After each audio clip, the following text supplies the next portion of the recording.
Sound waves के आगे doubts हम आगे प्रॉब्लम्स सॉल्व करना कंटिन्यू रखते हैं।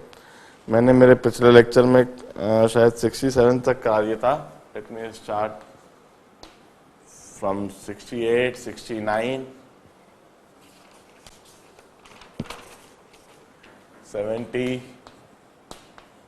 71, 72, 73, 74, 75, 76, 77।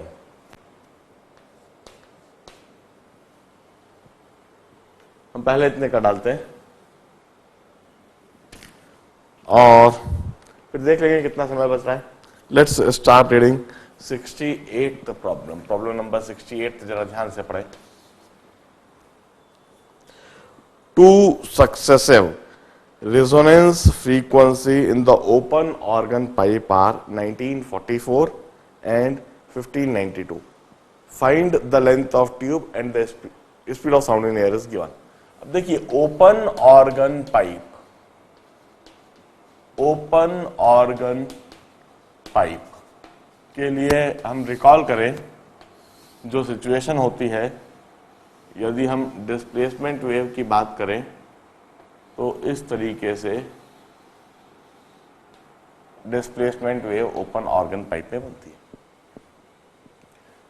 और इसके लिए रेजोनेंस कंडीशन पर if this length is L, तो हम कहते हैं this L must be equal to n lambda by 2।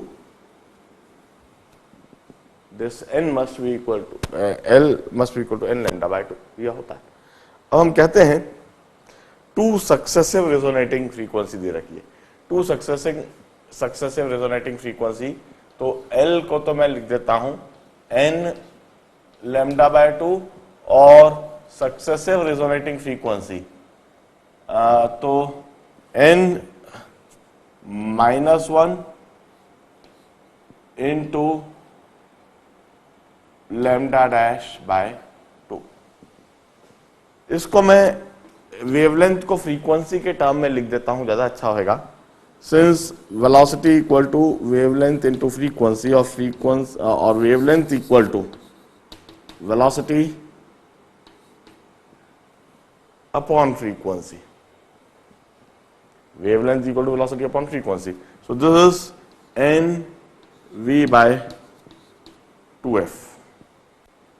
तो इसको मैं लिखता हूं n into v by 2f और इसको n +1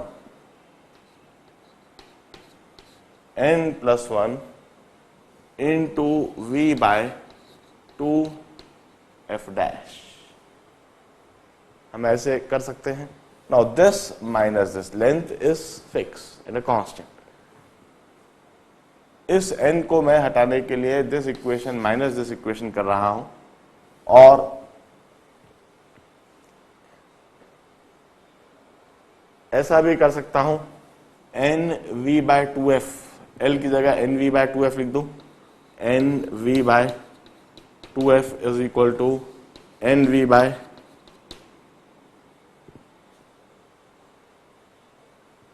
और let me rearrange this equation before subtracting. मैं इस इक्वेशन को रीअरेंज कर देता हूं इस तरह से, 2l into f equal to N v और इधर मैं लिखूंगा 2l into f dash is equal to n +1 v। अब मैं दिस माइनस दिस करता हूं, दिस माइनस दिस, उससे क्या होगा 2l common, f dash minus f is equal to v।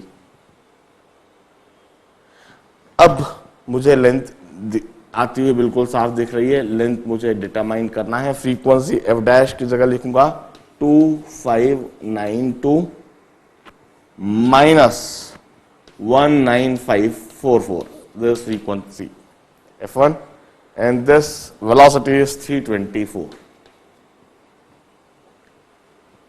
इस तरह से मुझे लेंथ एल मिल जाएगा।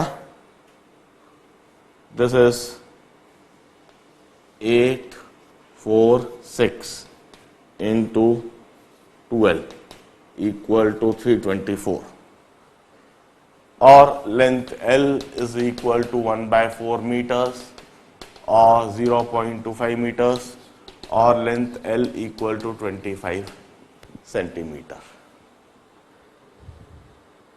This is the length of the tube. In fact, it's a verbal problem. मैंने इतना लंबा खींच जरूर दिया है, तेजी से हो जाना चाहिए था ये तो.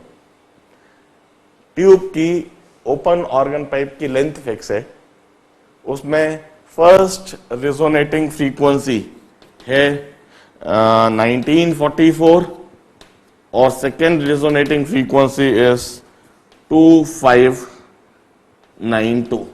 These are the two consecutive resonating frequency. First resonating condition हमने यहां लिखी, consecutive next resonating condition हमने यहां लिखी. इसे rearrange करा और this equation minus this equation कर दिया, तो हमें यह इक्वेशन मिल गई और इससे हमें लेंथ सीधा सीधा दिखने लग गया. और आई थिंक यह लेंथ ही पूछा गया था. बड़े ध्यान से सॉल्यूशन को देखिए. आप 69th प्रॉब्लम करेंगे.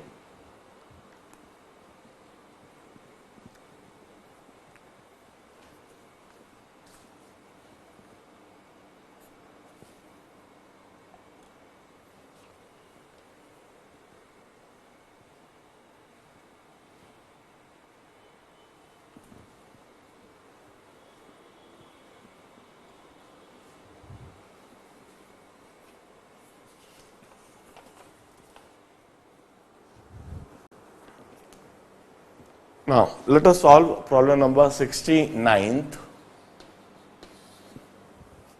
69th प्रॉब्लम को रीड करते हैं ध्यान से. क्या दिया गया है, क्या पूछा गया है, समझते. In a resonance column experiment the tuning fork of frequency 400 hertz. Resonance column experiment पर है, ट्यूनिंग फॉर्क फिक्स फ्रीक्वेंसी वाला है, इसकी फ्रीक्वेंसी दी हुई है 400 hertz. The first resonance is observed when the air column has a length of 20 centimeter.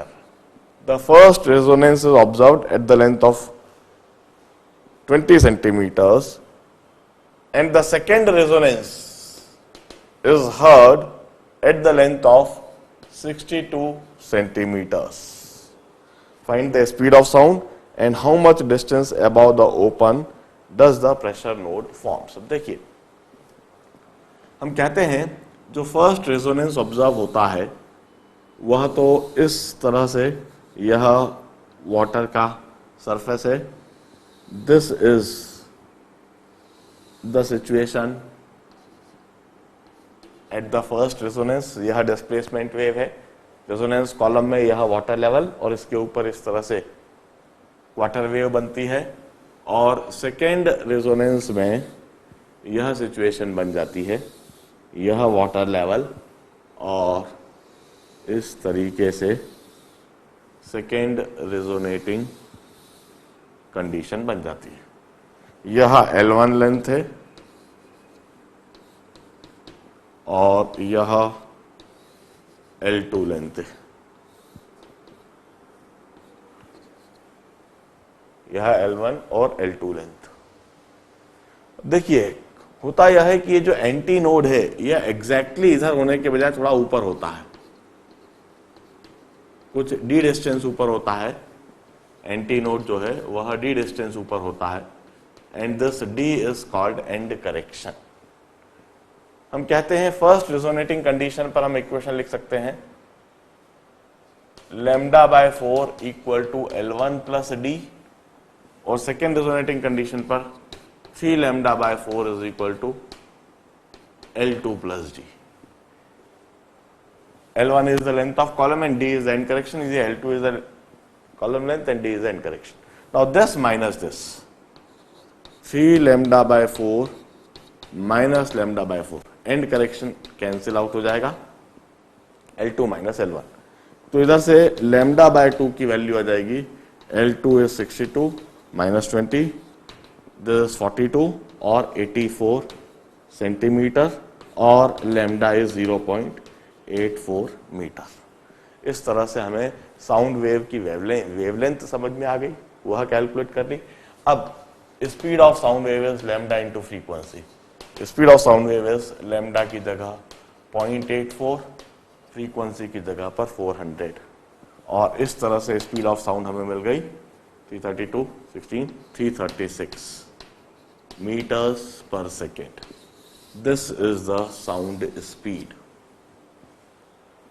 अब हम इसी समय, ये तो पहला आंसर ये हुआ. अब इन्हें एंड करेक्शन पूछा है. एंड करेक्शन के लिए मैं लैम्डा की वैल्यू सब्स्टिट्यूट कर देता हूं. Lambda by 4, 84 by 4 is equal to L1. L1 की जगह पर 20 प्लस D, और D is 1 centimeter. This is called end correction, and this end correction is roughly 1/3 of diameter. This is roughly diameter upon 3. इससे जो tube है उसका cross section, inner cross section, inner diameter का भी हम determine कर सकते हैं रफली, नॉट एग्जैक्टली, रफली. यह एंड करेक्शन आ गया. फिर 69 प्रॉब्लम, जरा ध्यान से पूरे सोल्यूशन को देखिए.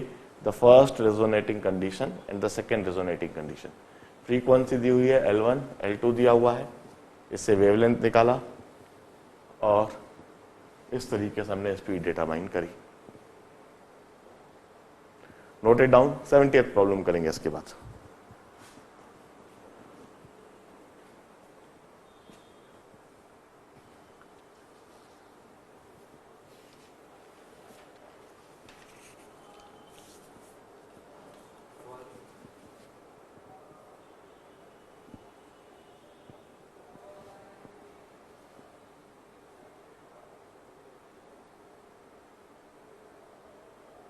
चलिए 70th प्रॉब्लम करते हैं जरा.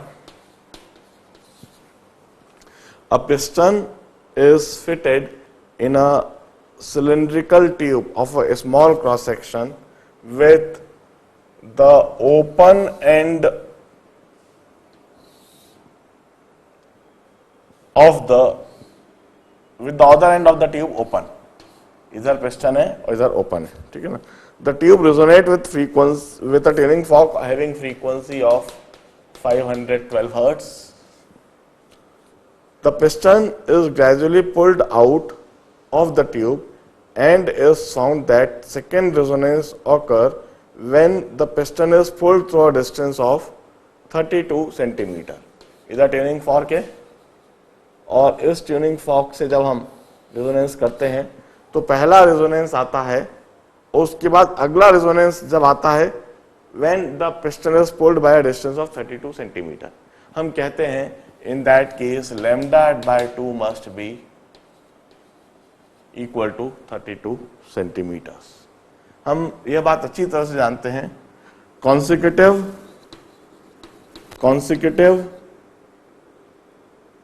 resonance occur at the separation of lambda by 2.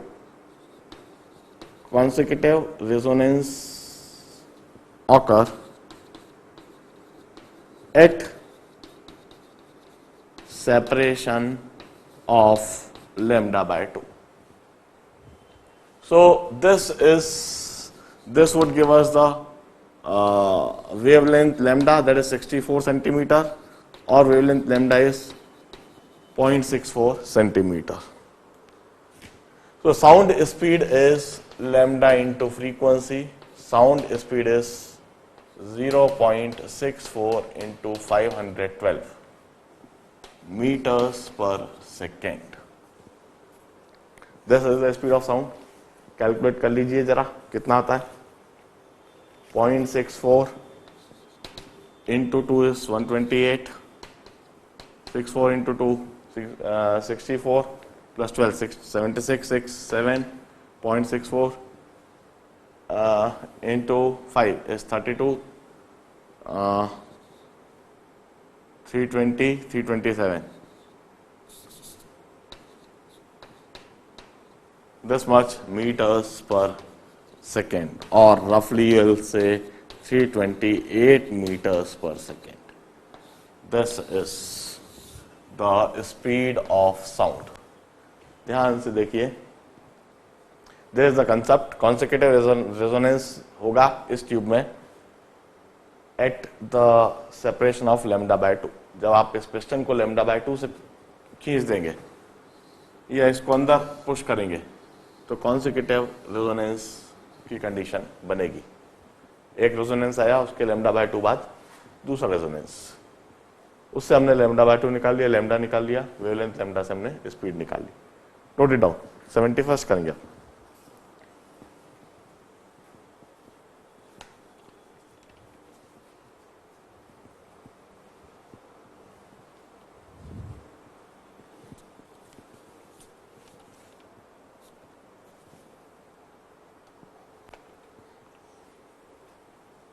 Now let us start solving 71st problem. A U tube having unequal arm length has a water in it. यह U shaped tube है. It have got unequal arm length. Arm length इसकी unequal है. एक तरफ से थोड़ा बड़ा हो सकता है, एक तरफ से थोड़ा छोटा हो सकता है। इसमें वाटर है, इस जगह पर वाटर है और इसे रेजोनेट करा जा रहा है। Tuning fork have got frequency of 440 hertz, can set up the air in a shorter arm at its fundamental force. Shorter arm में फंडामेंटल मोड, इसका मतलब शॉर्टर आर्म में इस तरह की डिस्प्लेसमेंट वेव है and the same tuning fork can set up the air in longer arm in the first overtone. इसमें first overtone, इसका मतलब इसके अंदर इस तरह की डिस्प्लेसमेंट वेव बनेगी। Find the length of air column, neglect end effect if any, assume that sound speed to be, sound की जो स्पीड है वह 330 मीटर्स पर सेकेंड। अब एक बात समझ जाइए, शॉर्टर आर्म की लेंथ L1 और लॉन्गर आर्म की लेंथ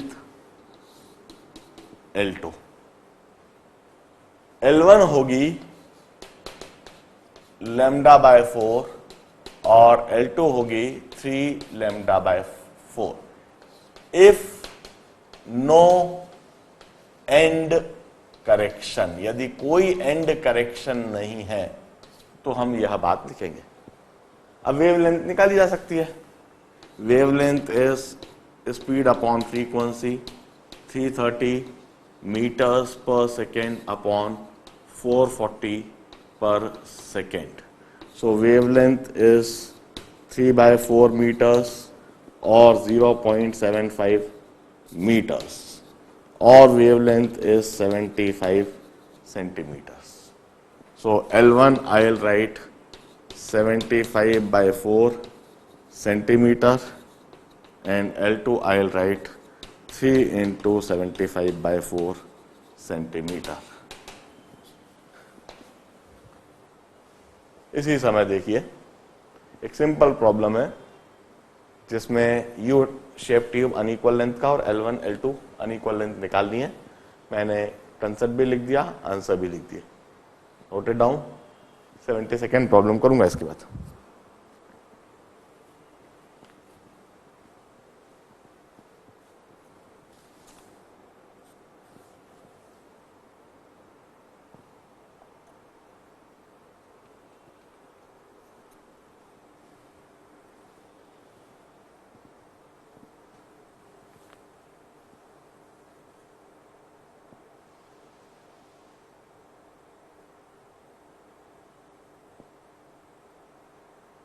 Second problem.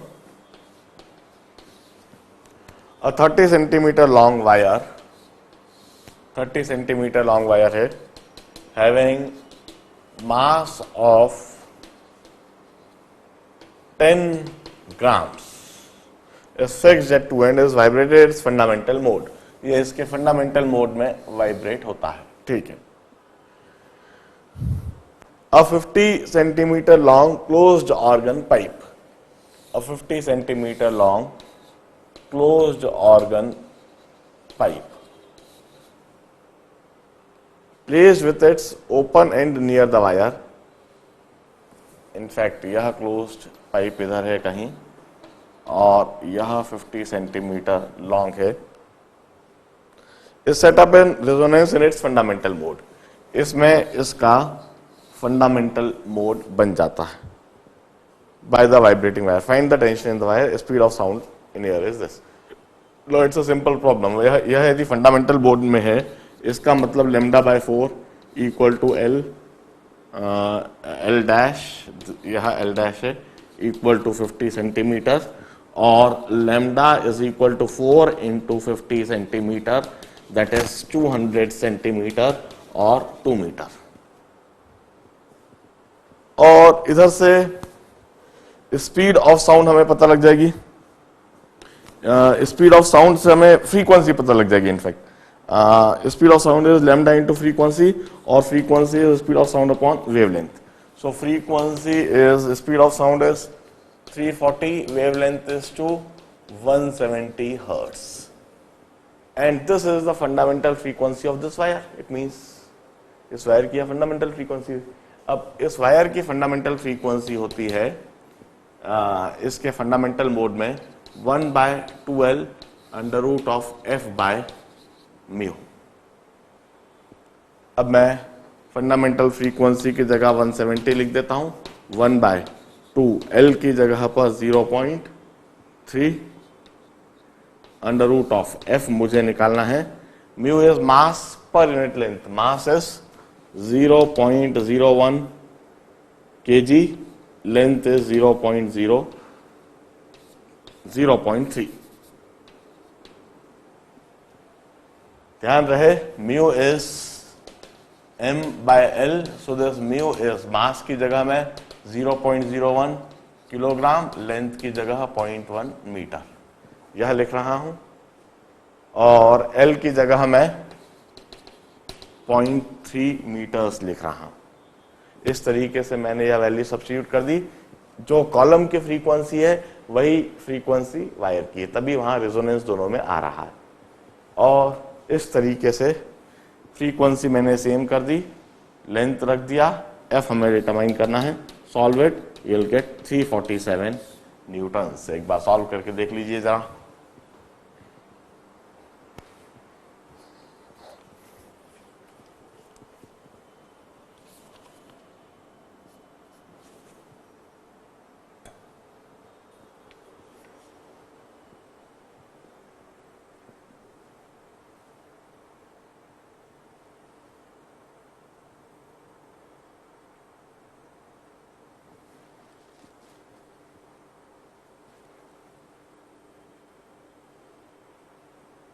चलिए 73rd प्रॉब्लम देखेंगे. A coned tube apparatus has a copper rod of length 1 meter clamped at 25 centimeter from one of the end. कुंस tube है जिसमें इस जगह पर हम एक फ्री डिस्क लगा देते हैं और इस जगह पर हम एक पिस्टन लगा देते हैं. यह पिस्टन और यह फ्री डिस्क, और इन दोनों के बीच में हमने एक कॉपर रॉड रखी 1 मीटर की. 1 मीटर की कॉपर रॉड, और इसे भी 25 सेंटीमीटर पर क्लैंप कर दिया है. 25 सेंटीमीटर पर it's क्लैंप्ड. The tube contain air in which speed of sound is, air में स्पीड ऑफ साउंड है 340 मीटर्स पर सेकेंड. ये बात हम जानते भी हैं, डेटा भी दिया हुआ है. The powder collect in a heap separates by a distance of 5 centimetres. इधर जो पाउडर है वह 5 सेंटीमीटर की दूरी पर इस तरह से हीप्स बना लेते हैं. यह है 5 सेंटीमीटर, और एयर में 5 सेंटीमीटर की हीप बनी है. इसका मतलब wavelength in air upon 2 is 5 centimetre. इसका मतलब है wavelength of sound in air is 10 centimetre और the wavelength of sound in air is 0.1 metre. यह wavelength है. अब यदि स्पीड ऑफ एयर दे रखी है, वेवलेंथ दे रखी है, तो हमें फ्रीक्वेंसी पता लग जाएगी. Speed of sound in air upon wavelength in air. So this gives us 340 meters per second upon 0.1. So the frequency is 3400 hertz or 3.4 kilohertz. This is the speed by which the system is being vibrated. इसमें longitudinal wave इस frequency की दी जा रही है. इसी frequency की longitudinal wave copper rod में भी होंगी. The same is the frequency of, मैं कहता हूं same is the frequency of longitudinal wave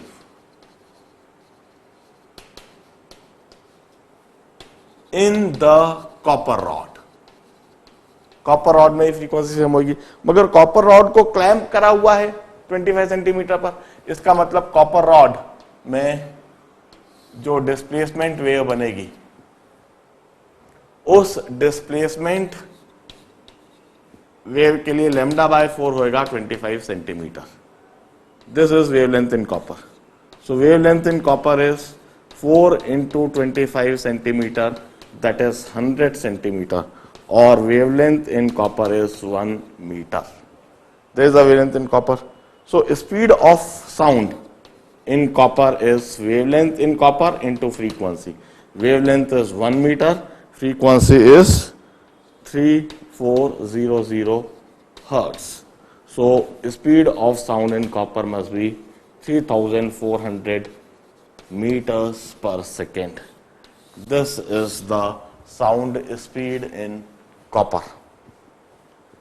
कुंस tube पर का यह जो एक्सपेरिमेंट है, इससे हमको यह समझने की कोशिश करनी चाहिए कि किस तरह से जो लॉन्गिट्यूडनल वेव है कॉपर में और एयर में, कुंस ट्यूब के अंदर कॉपर भी है और एयर भी है, दोनों में लॉन्गिट्यूडनल वेव ट्रेवल कर रही है. इन दोनों लॉन्गिट्यूडनल वेव की फ्रीक्वेंसी सेम है और एयर में जो वेवलेंथ है उस हिसाब से पाउडर, लाइकोपोडियम पाउडर इधर डालते हैं, उसकी हीप्स बन जाएंगी. और कॉपर में जो वेवलेंथ है उसी हिसाब से वहां पर नोड्स और एंटी नोड्स बनेंगे. जहां आपने क्लैंप करा वह क्लैंप पर डिस्प्लेसमेंट का नोड होएगा, उधर एंटी नोड, इधर एक फंडामेंटल वेव बन रही होगी. So lambda by 4 equal to 25 centimetre. और इस तरह से हमने वेवलेंथ इन कॉपर निकाल ली और speed of sound in copper determine हो गई.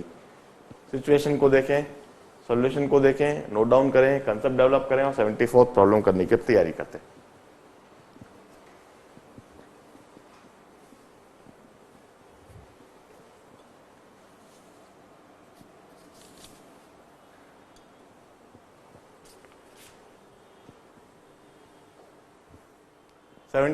प्रॉब्लम, यह भी कुंस ट्यूब पर ही बना हुआ प्रॉब्लम है.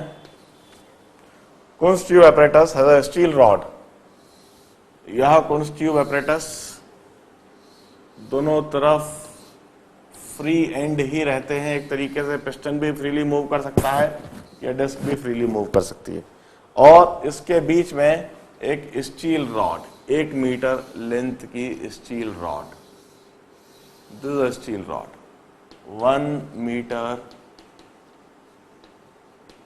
steel rod. It is vibrated with fundamental mode having frequency of, frequency हमेशा सेम रहती है 2600 hertz. The lycopodium powder is dispersed in a tube. Collect. इधर lycopodium powder इसने 6.5 सेंटीमीटर की स्पेसिंग के साथ में हीप्स बना दी. Speed of sound in steel and in air. अब देखिए, now this clamped at the centre, इसको सेंटर पर क्लैंपिंग करा. इसका मतलब इस तरीके से डिस्प्लेसमेंट वेव बनेगी. हम कहेंगे लैम्डा बाय 2 और lambda by 4 is equal to 0.5 metre और lambda is equal to 2 metre. Lambda equal to 2 metre होगा इस केस में। अब फ्रीक्वेंसी हमें दे रखी है, this is in steel, this is the wavelength in steel, I will say. So speed of sound in steel would be wavelength in steel into the frequency. So the speed of sound in steel is 2 meter into 2600 per second. So the speed of sound in steel would be 5200 meters per second. अब उसके बाद उन्होंने कहा है lycopodium powder dispersed और उसके heaps बन रहा है 6.5 सेंटीमीटर पर। तो हम कहेंगे lambda by 2 wavelength in air upon 2 is equal to 6.5 centimetre और wavelength in air is 13 centimetre और 0.13 meters. So sound speed in air is wavelength in air into frequency. 0.13 into frequency is 2600 or 13 into 26. 13, 8, 7, 2, 26, 340 meters per second. This is the sound speed in air.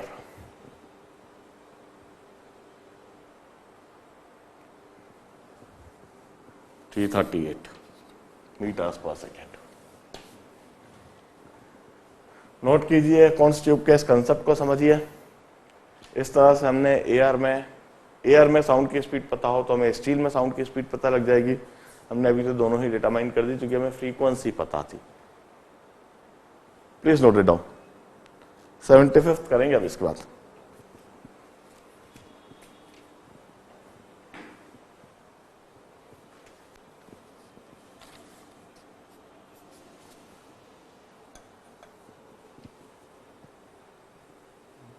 Fifth problem हम करेंगे।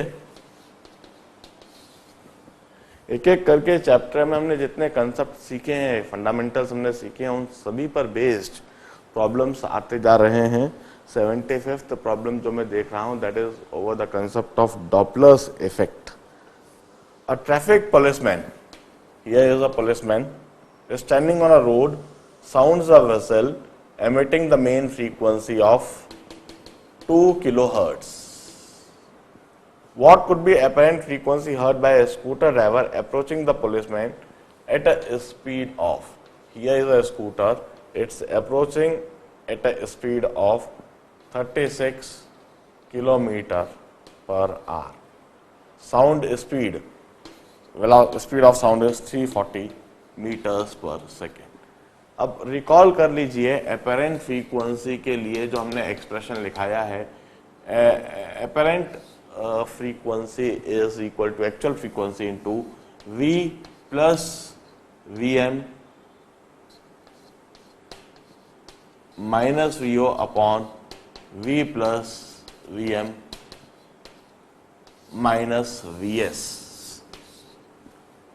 इस case में हमने source को भी VS velocity से, medium को भी हमने VM वेलोसिटी से और ऑब्जर्वर को भी हमने VO वेलोसिटी से इस डायरेक्शन में जाते हुए देखा था। इसी को हम अप्लाई करेंगे।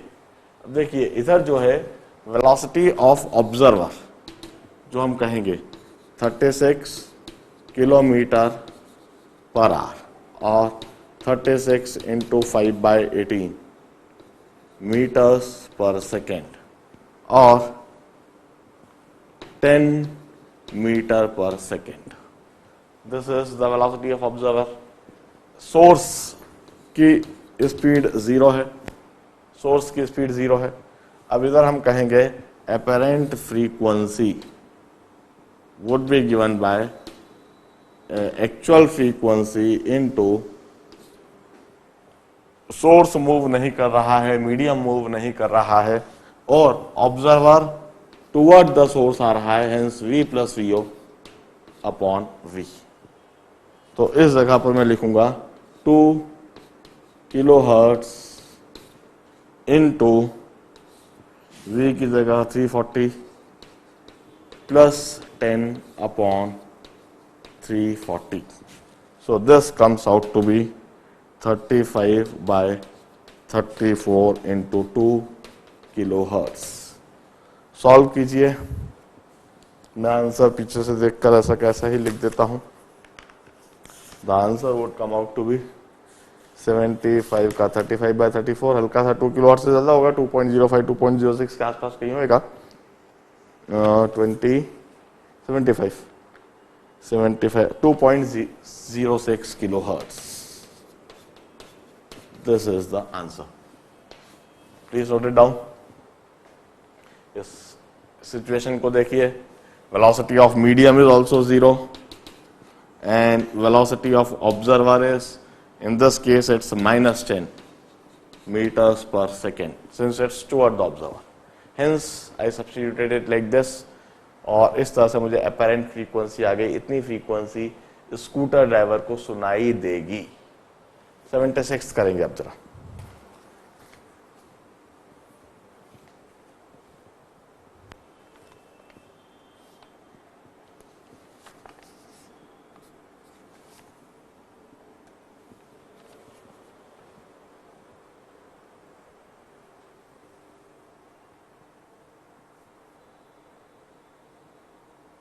चलिए अब 76th प्रॉब्लम सॉल्व करते हैं।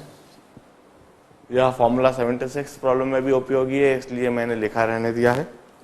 अ person riding a car, there is a car moving at a speed of 72 kilometres per hour. Sound a whistle emitting a frequency of, इसकी फ्रीक्वेंसी है 1 2 3 4 hertz. What frequency would be heard by person standing on the road in front of car? This is observer O1. Behind the car, this is observer O2. Speed of sound is given. देखिए now this is a simple problem. Source की speed हमें पता है 72 kilometre per hour और 72 into 5/18 metres पर second. The speed of source is 20 meters per second. अब देखिए source move कर रहा है, velocity of medium is 0, velocity of observer is also 0।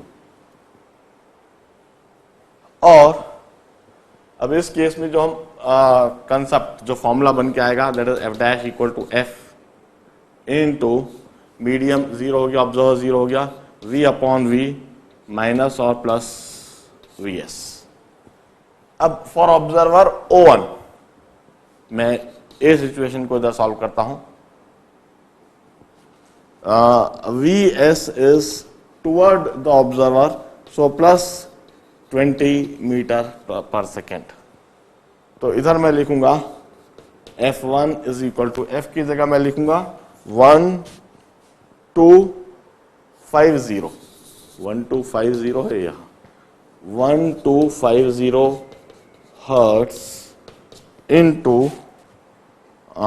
340 upon 340 minus 20 यह होगा। और केस बी में, केस बी को मैं इधर सॉल्व कर देता हूं। इधर Vs होएगा -20, सोर्स जो है वह दूर जा रहा है ऑब्जर्वर से। तो इधर मैं लिखूंगा frequency F2 is equal to 1250 hertz into 340 upon 340 plus 20।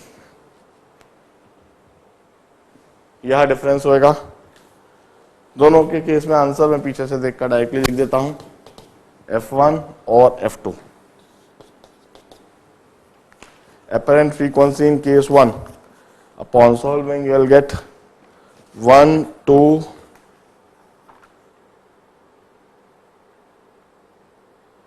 1328 hertz, while in second case it's 1181 hertz. These are the two answers. बड़े ध्यान से देखिए। चलिए अब हम ब्रेक ले लेते हैं जरा 15-20 मिनट का। 77 ऑनवर्ड अगले सेशन में सॉल्व करते हैं। यहाँ तक आप देख लीजिए, डॉपलर इफेक्ट पर प्रॉब्लम्स चालू होगा और आई थिंक आगे भी डॉपलर इफेक्ट पर ही प्रॉब्लम्स है।